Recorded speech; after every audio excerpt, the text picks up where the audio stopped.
ప్రియమైన సహోదరీ సహోదరులకు ప్రభువు పేరిట వందనాలు. మీకు మీ కుటుంబానికి యేసుక్రీస్తు యొద్ద నుండి దీవెనలు ఆశీర్వాదములు మెండుగా కలుగునుగాక. ఈ పరిచర్యను బలపరుస్తున్నందుకు మీకు నిండు కృతజ్ఞతలు.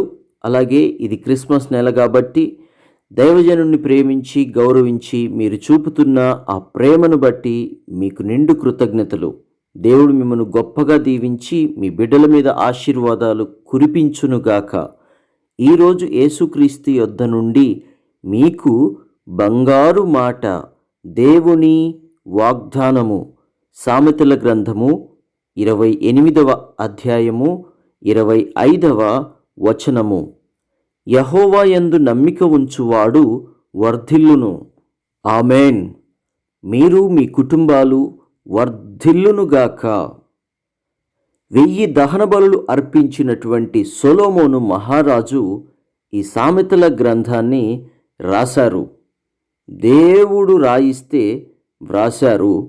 అద్భుతమైన మార్గాలు మనకి తెలియజేస్తూ రాయబడినటువంటి ఈ సామెతల గ్రంథము ప్రతి యవ్వనస్తులు చదవవలసినటువంటి గ్రంథము. బుద్ధి వివేకములు కలిగించుటకు ఈ గ్రంథము ఎంతగానో పనిచేస్తుంది. ఈ సామెతలు పరిశుద్ధ గ్రంథములో ఉన్నది. ఈ గ్రంథాన్ని చదివిన వారు వివేకులు అవుతారు. ఈ గ్రంథాన్ని ఆచరించిన వారు నిజముగా దేవుని దీవెనలు పొందుకుంటారు. చాలామంది ప్రతి చోట కోరుకునేది ఏమిటి అంటే గొప్ప పేరు రావాలి అని, నా పేరు గొప్పగా అందరికీ వినబడాలి అని, నా గురించి అందరూ గొప్పగా మాట్లాడుకోవాలి అని. అయితే సహోదరి సహోదరులారా, మీరు మీ పేరుని గొప్ప చేసే ప్రయత్నము చేసే ముందు యెహోవా యందు నమ్మిక ఉంచండి. మీరు పనిచేస్తూ దేవుణ్ణి నమ్ముకొని ముందుకు నడవండి. అప్పుడు మీరు వర్ధిల్లుతారు. మీ పేరుని ప్రత్యేకించి హెచ్చించుకోవాలని చూడకండి. మీరు దేవుని యందు నమ్మిక ఉంచి దేవుని చిత్తము చేస్తూ ముందుకు నడవండి. తగిన సమయమందు దేవుడే మిమ్మల్ని హెచ్చిస్తాడు. దేవుడే మిమ్మల్ని ఆశీర్వదించి దీవిస్తాడు. మిమ్మల్ని వర్ధిల్లింపజేస్తాడు. మనము ఏది చేసినా దైవ భక్తిలో నుండే జరగాలి. దేవుని వాక్యము 1 తిమోతీలకు రాసిన పత్రిక 6వ అధ్యాయము 6వ వచనము ఈ విధంగా తెలియజేస్తోంది. సంతుష్టి సహితమైన దైవభక్తి గొప్ప లాభ సాధనమై ఉన్నది. కాబట్టి కొంచెము భక్తిలోనే నమ్మకంగా ఉంటే దేవుడు దీవించి ఆశీర్వదిస్తాడు. ప్రభువైన యేసుక్రీస్తు తన శిష్యులతో అంటాడు, ఏమి తిందుమో అని మీ ప్రాణమును గూర్చి అయినను, ఏమి ధరించుకొందుమో అని మీ దేహమును గూర్చి అయినను చింతింపకుడి. ఆహారము కంటే ప్రాణమును, వస్త్రము కంటే దేహమును గొప్పవి కావా? కాకుల సంగతి విచారించి చూడుడి. అవి విత్తవు, కోయవు, వాటికి గరిసె లేదు, కొట్టు లేదు, అయినను దేవుడు వాటిని పోషించుచున్నాడు.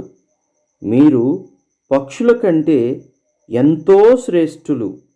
మరియు మీలో ఎవడు చింతించుట వలన తన ఎత్తును మూరెడెక్కువ చేసుకొనగలడు? కాబట్టి అన్నిటికంటే తక్కువైనవి మీ చేత కాకపోతే తక్కిన వాటిని గూర్చి మీరు చింతింపనేలా? పువ్వులు ఎలాగు ఎదుగుచున్నవో ఆలోచించుడి. అవి కష్టపడవు, వడకవు, అయినను తన సమస్త వైభవముతో కూడిన సొలొమోను సహితము వీటిలో ఒకదాని వలనైనను అలంకరింపబడలేదు అని మీతో చెప్పుచున్నాను.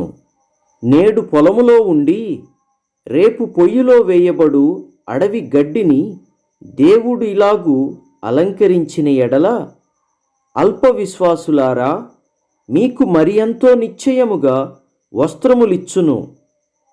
ఏమి తిందుమో ఏమి తాగుదుమో అని విచారింపకుడి. అనుమానము కలిగి ఉండకుడి. ఈ లోకపు జనులు వీటన్నిటినీ వెదకుదురు. ఇవి మీకు కావలసి ఉన్నవని మీ తండ్రికి తెలియను. మీరైతే ఆయన రాజ్యమును వెదకుడి, దానితో కూడా ఇవి మీకు అనుగ్రహింపబడును.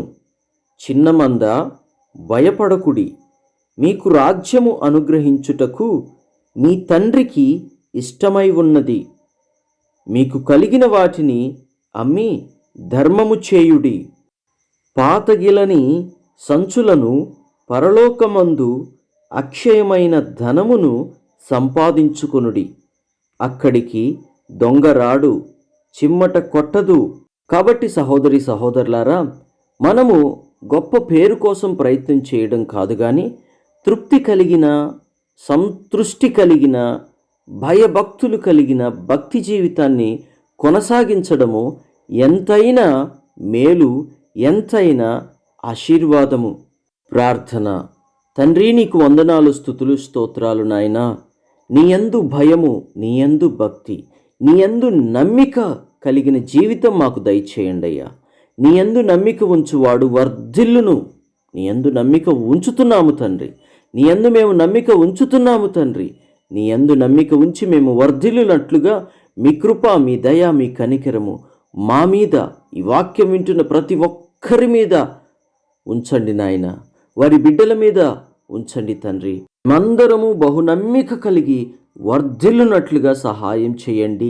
ఈ పరిచర్యను బలపరుస్తున్న వారిని ఆశీర్వదించి దీవించండి. ప్రతిదినము ఈ వాక్యం వింటూ బలపడుతున్న వారిని ఆశీర్వదించి దీవించమని యేసయ్య శ్రేష్టమైన నామములో ప్రార్థించుచున్నాము తండ్రి. ఆమేన్. తండ్రి, కుమార, పరిశుద్ధాత్మ త్రియేక దేవుని ప్రేమ, దీవెన సదాకాలం మనందరికీ ఉండి ఈ రోజంతా మనల్ని చక్కగా మంచి మార్గంలో నడిపించునుగాక. ఆమేన్.